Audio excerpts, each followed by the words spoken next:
Hello students, good morning all of you. Today we are starting with the lecture number 4 of complex variable. The topic is Milne-Thomson method.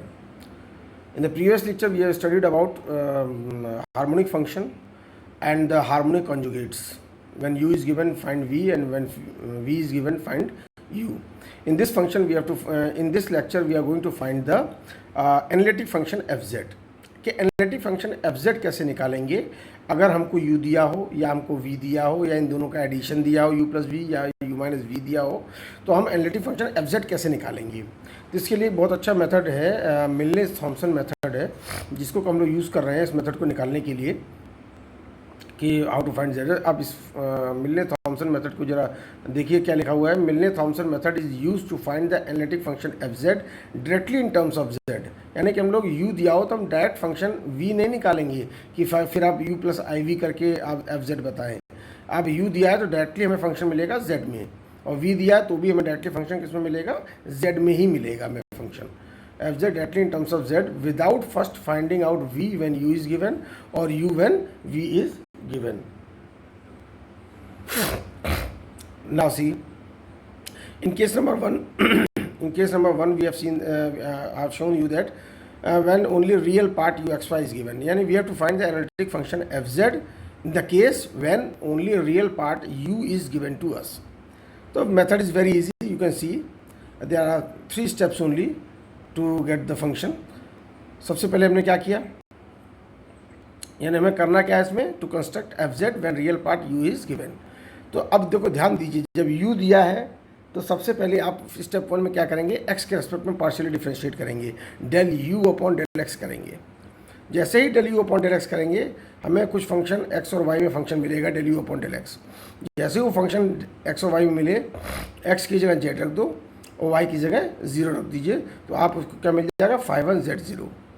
यानी कि आप del U upon del X निकालिए और उसको क्या रख दीजिए, 5 1 z0 रख दीजिए। 5 1 z0 निकालना आसान है, replace x with z and y with 0, we can get 5 1 z0।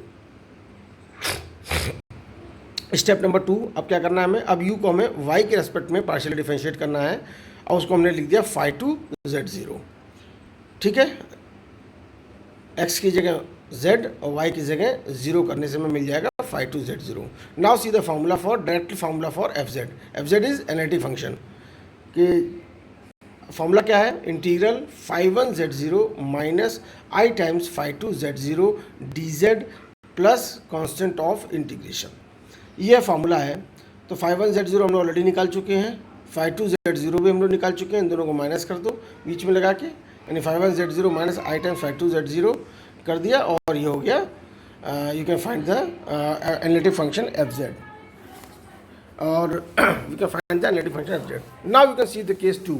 In case 2 what we are doing is when the only part imaginary part V X Y is given, imaginary part V X Y is given. Step 1, remember कि जब v दिया होगा तो हमें सबसे पहले partial differentiate करना है, किसके रेस्पेक्ट में, y के रेस्पेक्ट में करना है। जब u दिया होता है तो पहले हम x के रेस्पेक्ट में करते हैं, जब v दिया होता है तो सबसे पहले हम y के रेस्पेक्ट में डिफरेंशिएट करते हैं, पहला स्टेप 1 में।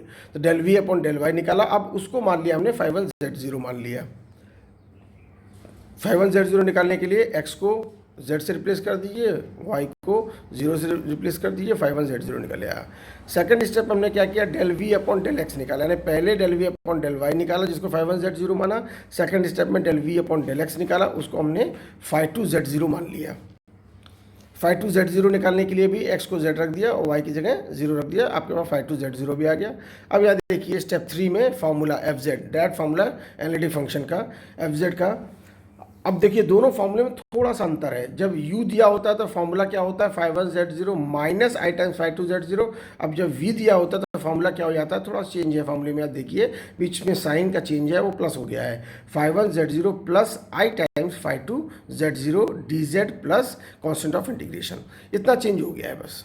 ये हो गया केस 1 और case 2, when u is given and when v is given we can find easily find the analytic function F Z.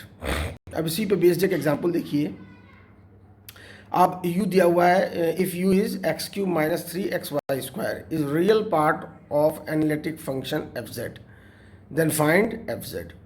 यानी एफ जेड निकालना है आपको,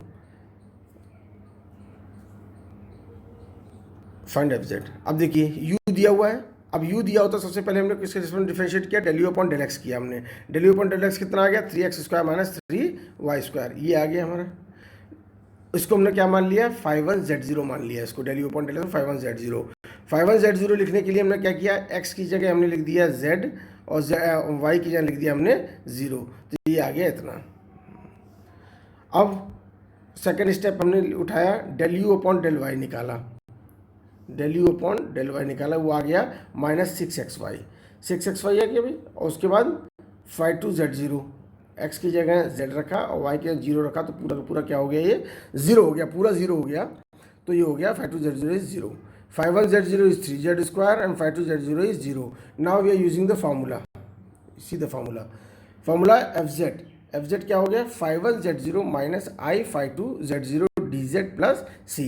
51z0 की वैल्यू रख दी हमने 3z², 52z0 की value minus I into 0 dz plus C. तो इसको इंटीग्रेट किया तो ये हो गया z³ प्लस सी। तो फंक्शन क्या आ गया आपका, F Z is equal to z³। वैसे भी आप इससे z³ से अगर आप u निकालना चाहें तो आसानी से निकाल सकते हैं। F Z dot z³ Z के लिख दिए u प्लस IV का होल क्यूब, ओपन करेंगे तो u यही आ जाएगा आपका। तो इस तरह से आपका क्रॉस चेक भी हो गया कि आपका फंक्शन सही आया है ये। Now next see the examples 2.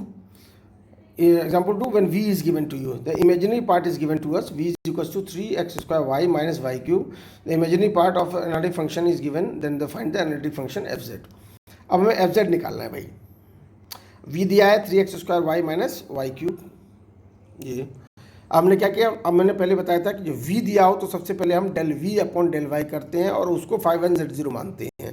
तो हमने सबसे पहले क्या निकाला, del v upon del y निकाला। Del v upon del y हो गया 3x² माइनस 3y², ये हो गया। इसको हमने मान लिया 51z0 मान लिया, x की जगह z, y की जगह 0 रखने पे आ गया 3x² अब हमने निकाला del v upon del y, del v upon del x निकाला, वो हो गया 6xy। Del V upon del X को मान लिया हमने 52z0, और जब x की जगह z और y की जगह 0 रखा तो 0 आ गया। अब इसको उठा के रख दिया फॉर्मूले में, F Z is equal to 51z0, then आपका फॉर्मूला में चेंज है यहाँ क्योंकि v दिया हुआ है तो फॉर्मूला प्लस का हो जाएगा। तो 51z0 plus I52z0 dz plus c, ये फार्मूला हो गया। इसमें आपने 51z0 की वैल्यू रख दी, 52z0 की वैल्यू रख दी आपने, तो ये आ गया z³ प्लस c। तो याद आने की यानी कि फंक्शन महत्वपूर्ण बात यह है कि यानी कि एफ जेड बराबर z³ एक फंक्शन ऐसा है जिसका कि रियल पार्ट u पिछले वाले क्वेश्चन में दिया था एग्जाम्पल 1 में, और उसका इमेजिनरी पार्ट v इसमें दिया हुआ है। आप क्रॉस चेक करने के लिए मैंने बताया आपको कि z³ को ओपन कर लो, u प्लस IV का होल क्यूब, जैसे ही आप ओपन करेंगे u भी आपको मिल जाएगा और v भी मिल जाएगा। तो वही मैंने इसमें काम किया है कि u दिया हो तो फंक्शन निकाल दिया, और फंक्शन दिया हो तो आप u भी निकाल सकते हो। ठीक है। नाउ द केस 3, केस 3 में क्या है, अभी तक तो हमने डिस्कस किया था कि जब u दिया हो तो एनालिटिक फंक्शन निकालना, जब v दिया हो तो एनालिटिक फंक्शन निकालना। अब u माइनस v दिया हो, अगर difference of real part and imaginary part अगर दिया हो, और उस केस में हमें अगर एनालिटिक फंक्शन एफ जेड अगर निकालना हो तो हमें क्या करना पड़ेगा, इसको देखिए जरा प्रोसेस को ध्यान से। सबसे पहले हमने एफ जेड लिख दिया, एफ जेड होता है u प्लस IV, और I टाइम्स एफ जेड लिखा, मल्टीप्लाई कर दिया हमने I टाइम्स, तो IU माइनस V हो गया, I² इज -1, तो ये हो गया। अब इन दोनों को ऐड कर दिया तो 1 plus I F Z is equal to U minus V, real part एक साथ ले लिया, plus I times U plus V, ये हो गया भाई। ये करने पे अब देखिए ये पूरा इक्वेशन को आप 1 प्लस I एफ जेड को हमने कैपिटल एफ जेड मान लिया, U माइनस V को मैंने कैपिटल U मान लिया, और u प्लस वी को कैपिटल v मान लिया। क्वेश्चन हमारा पूर्व की तरह ही रहा, बस केवल साइन बदल गए हैं, कैपिटल हो गए हैं सारे के सारे।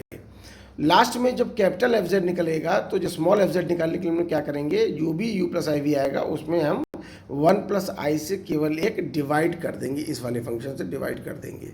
ये डिवाइड कर देंगे हमारा क्या आ जाएगा, स्मॉल f आ जाएगा। अब देखिए u प्लस IV आ गया ये आपका। अब ये आपका क्वेश्चन पुराना वाला हो गया कि F Z by u plus IV। अब u माइनस वी दिया हुआ है, इसका मतलब u माइनस वी दिया है आपका क्वेश्चन में आपको, तो इसका मतलब आपको u दिया हुआ है। आपके पुराने क्वेश्चन के हिसाब से, केस 1 के हिसाब से आपको u दिया हुआ है। Since u minus V is given, hence u X Y is given. u X Y given है तो वही u का फॉर्मूला जो होता है, जब u गिवन हो और फंक्शन निकालना हो, एनालिटिक फंक्शन, तो क्या करते हैं, u को पहले x के एक्सेप्ट में डिफरेंशिएट करते हैं, उसको 5 1 z0 मान लेते हैं। देखो ये मान लिया गया, 5 1 z0 निकाले, z बराबर x बराबर z, y बराबर 0 निकाल के ये निकाल लिया आपने। फिर del u upon del y निकाला, जिसको आप क्या मानते हैं, 5 2 z0 मान लेते हैं, और 5 2 z0 मानने के बाद पुट x बराबर z एंड y बराबर 0, तो del u upon del y निकल आया आपका। अब now use the formula F Z, वही फॉर्मूला u वाला फॉर्मूला यूज होगा, 5 1 z0 minus i 5 2 z0 dz plus c, minus वाला फॉर्मूला यूज कर लिया हमने। जैसे फॉर्मूला निकल आया तो हमारा कैपिटल एफ जेड निकल आया। अब हमको चाहिए क्या, हमको चाहिए स्मॉल एफ जेड। तो स्मॉल एफ जेड के लिए आप देखें यहाँ पे, स्मॉल एफ जेड के लिए क्या होगा, 1 प्लस आई से डिवाइड करना होगा हमको। तो यहाँ से उठा के हमने डिवाइड कर दिया ये एफ जेड, देखो 1 upon I F Z, small F Z is given by 1 upon 1 plus I F Z directly in terms of Z. इस तरह से ये निकल आएगा। थोड़ा सा चेंजेस है, बस आपको ध्यान रखना है, you can easily get F Z.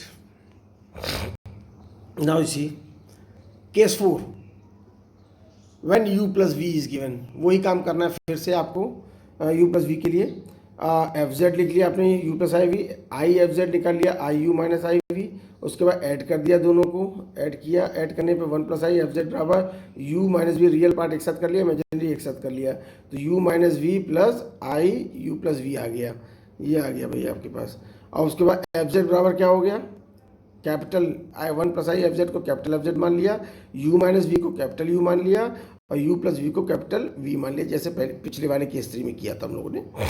अब देखिए यहाँ पे हमें क्या निकालना है, u प्लस वी यहाँ पे किसके बराबर है, v के, यानी कि केस हो गया ये v वाला, यानी केस नंबर 2 की तरह हम इसको डील करेंगे। u plus V is given and form v X Y is given. अब v जब दिया होता है तो आपको सबसे पहले पता है कि del V upon del Y निकालना होता है, तो मैं डेल वी, और उसको हमें रखना होता है 5 1 z0, ये हमने रख दिया। फिर अगले स्टेप में हमने del V upon del X निकालना होता है, उसको मैं 5 2 z0 रखना होता है, हमने इसकी वैल्यू रख दी। उसका फॉर्मूला एफ जेड में भी चेंज होता है, बीच में साइन प्लस लग जाता है, तो ये 5 1 z0 प्लस आई 5 2 z0, ये हो गया फॉर्मूला आपका। ठीक है, अब लास्ट स्टेप फिर क्या हो गया, हमको चाहिए small F Z. Small F Z देखो यहाँ से, ये है small F Z. Small F Z की वैल्यू के लिए क्या करना होगा, 1 प्लस आई से डिवाइड कर दिया हमने, ये डिवाइड कर दिया, small F Z is equals to F Z upon 1 plus I, तो इसलिए हमें आ गया। Now see the example number 3, इसमें हमने लिया हुआ है if u minus V is given, u minus V दिया हुआ हमको x minus Y X square plus 4xy plus Y square, find analytic function F Z in terms of z।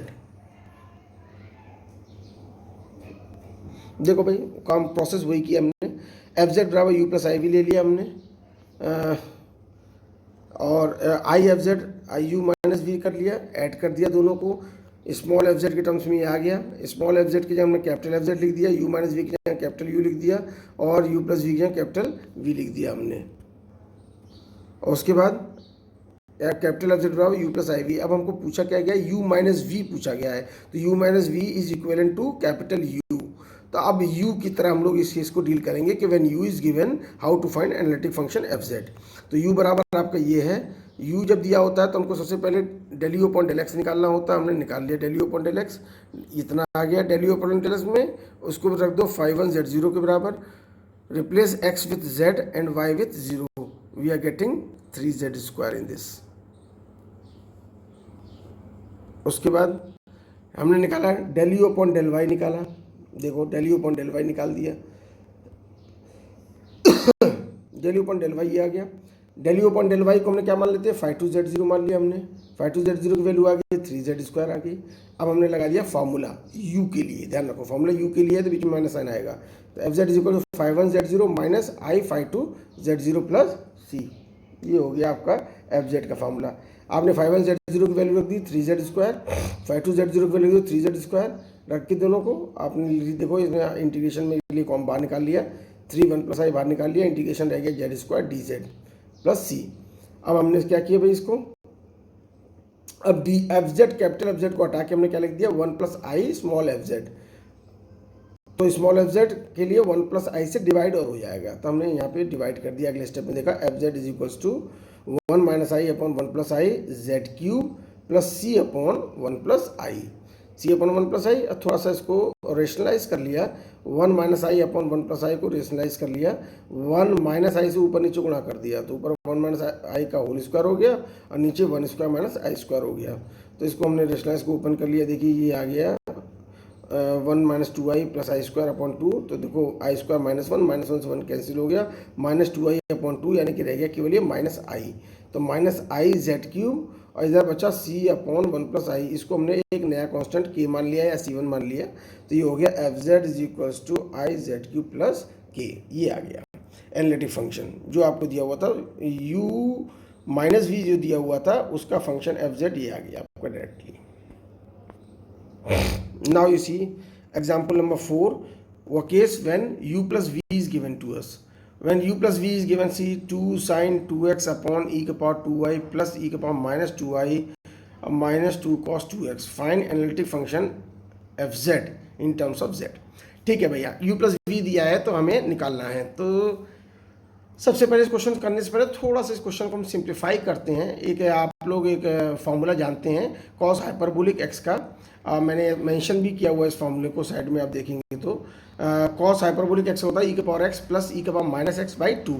तो यहाँ पे कॉस हाइपरबोलिक 2y का क्या होगा formula, देखो ई के पावर 2y प्लस ई के पावर माइनस 2y अपॉन 2, ये फार्मूला हो गया कॉस हाइपरबोलिक 2y। अब e के पावर 2y प्लस e के पावर माइनस 2y की वैल्यू क्या होगी, 2 हाइपरबोलिक 2y ये होगी भाई 2 हाइपरबोलिक। इस वैल्यू को हमने यूज़ कर लिया यहाँ पे, e के पावर 2y प्लस e के पावर माइनस 2y की जगह हमने क्या यूज़ कर लिया 2 कॉस हाइपरबोलिक 2y। अब इसको यूज़ कर लिया हमने। अब देखिए चलो इसको तो हम यूज़ कर लेंगे यहाँ पे। अब ये u प्लस वी का क्वेश्चन है तो हमने वही एफ जेड बराबर यू प्लस आई वी किया है, पहले I F Z I U minus V किया हमने, इन दोनों को ऐड कर लिया तो ये आ गया 1 minus I F Z is equal to U minus V plus I U plus V. I 1 plus I F Z को कैपिटल एफ जेड मान लिया, यू माइनस वी को कैपिटल यू और यू प्लस वी को capital V मान लिया। अब देखो यहाँ पे क्या दिया हुआ है यू प्लस वी दिया है, इसका मतलब हमको वी दिया हुआ है, तो v हमने मान लिया 2 sin 2x अपॉन ई के पावर 2y प्लस ई का minus 2y minus 2 cos 2x। ई के पावर 2y प्लस ई का माइनस 2y को रिप्लेस कर दिया हमने किससे, 2 cos हाइपरबोलिक 2y से रिप्लेस कर दिया हमने इसको। अब ये हमारा बन गया, ये फंक्शन v बराबर हो गया, आप देख रहे हैं ये फंक्शन बन गया हमारा v, this is the function now. अब इस फंक्शन को अब v दिया है तो v के लिए सबसे पहले क्या करते हैं y के एस्पेक्ट में हम लोग डिफरेंशिएट करेंगे पार्शियल। ये देखिए ये हो गया y के रेस्पेक्ट में differentiate del V upon del Y, और उसको हम लोग मानेंगे 51z0 del V upon del Y निकाला 51z0 मैंने x की जगह z, y के 0 रखेंगे। अब देखेंगे तो साइन 0 हाइपरबोलिक 0 हो गया, इसलिए ये पूरा 0 हो गया, 51z0 इज 0। अब अगला स्टेप होता है हमारा del V upon del X निकालना, जिसको कि हम 52z0 मानेंगे। Del V upon del X को हमने देखो इसको डिफरेंशिएट कर लिया पार्शियल क्वेश्चन टूल से, ये हो गया, इसकी वैल्यू आ गई इतनी, you can C 52z0 is 2 cos 2z 1 minus cos 2z minus 2 sin z square 2z upon 1 minus cos 2z का होल स्क्वायर। इसको थोड़ा सिंप्लीफाई किया, सिंप्लीफाई करने के बाद ये ऊपर आ गया, देखो ऊपर प्लस हो गया, ये 1 हो गया, ये हो गया 2 cos 2z minus 2 upon 1 minus cos 2z का होल स्क्वायर हो गया। अब इसमें क्या रखा हमने भाई, सिंप्लीफाई करने पे आ गया -2 अपॉन 1 माइनस cos 2z आ गया। cos 2z can be return as sine के फॉर्म में, इसको कन्वर्ट कर लिया हमने। तो cos 2z क्या होता है 1 माइनस 2 साइन स्क्वायर z, तो ये हो गया साइन के टर्म्स में हमने कन्वर्ट कर लिया cos 2z को, तो ये आ गया finally minus cosec square z cosec square z। अब हमने यूज़ किया मिलनेस थॉमसन फार्मूला एफ जेड बराबर क्या होता है 51z0 प्लस आई 52z0 dz प्लस सी। वैल्यू रख दी हमने 51z0 तो 0 हो गया है, 52z0 की वैल्यू आ गई I times minus cosec square z dz, cosec square z dz plus C, cosec square Z का इंटीग्रल हो गया कॉट जेड प्लस सी, और अब हमने कैपिटल एफ जेड को हटा के लिख दिया 1 प्लस आई एफ जेड, तो एफ स्मॉल एफ जेड में डिवाइड हो जाएगा, स्मॉल एफ जेड बराबर क्या हो जाएगा आई upon 1 plus I cos Z plus C upon 1 plus आई। अब थोड़ा सा को रेशनलाइज कर लिया, आई अपॉन 1 प्लस आई को रेशनलाइज किया हमने, यहाँ देखिए रेशनलाइज करने के लिए क्या किया हमने कि 1 माइनस आई से ऊपर नीचे मल्टीप्लाई कर दिया, तो ऊपर हो गया आई माइनस आई स्क्वायर, तो आई प्लस 1 प्लस आई ऊपर हो गया, और नीचे क्या हो गया भाई 2 हो गया, आई स्क्वायर इज -1 प्लस 1 2 हो गया, तो 1 plus I by 2 cos Z plus C upon 1 plus I को एक नया कॉन्स्टेंट मान लिया C1, तो ये हो गया final F Z is equal to this much. ये हो गया एफ जेड आपका 1 plus I by 2 cos Z plus C1। ये सब बहुत आसान मेथड है एनालिटिक फंक्शन निकालना। तो मैंने 4 मेथड सीखे आपने, जब u दिया हो तो एनालिटिक फंक्शन को निकालना, जब v दिया हो तब एनालिटिक फंक्शन को निकालना, जब u माइनस वी दिया हो तब एनालिटिक फंक्शन निकालना, और जब u प्लस वी दिया हो तब एनालिटिक फंक्शन को ना। तो हम चारों हम लोगों ने निकाल लिए। इस बार कुछ मैं प्रैक्टिस क्वेश्चंस भी दे रहा हूँ इस पर आपको करने के लिए। You can see the assignment number 4.3 question है, u दिया हुआ है तो analytic function u plus I V निकालना है। सेकंड में भी analytic function F Z in terms of Z उस real part is given u दिया हुआ है, आपको एनालिटिक फंक्शन एफ जेड निकालना है। तीसरे क्वेश्चन में भी analytic function real part u दिया है तो आपको एनालिटिक फंक्शन निकालना है। फोर्थ क्वेश्चन भी है, फिफ्थ भी u माइनस वी दिया हुआ है, सिक्स क्वेश्चन में u प्लस वी दिया हुआ है। तो you can very easily do this question after doing the examples, you can do all the questions. Okay, for any queries you can feel free to ask me anytime. Thank you very much.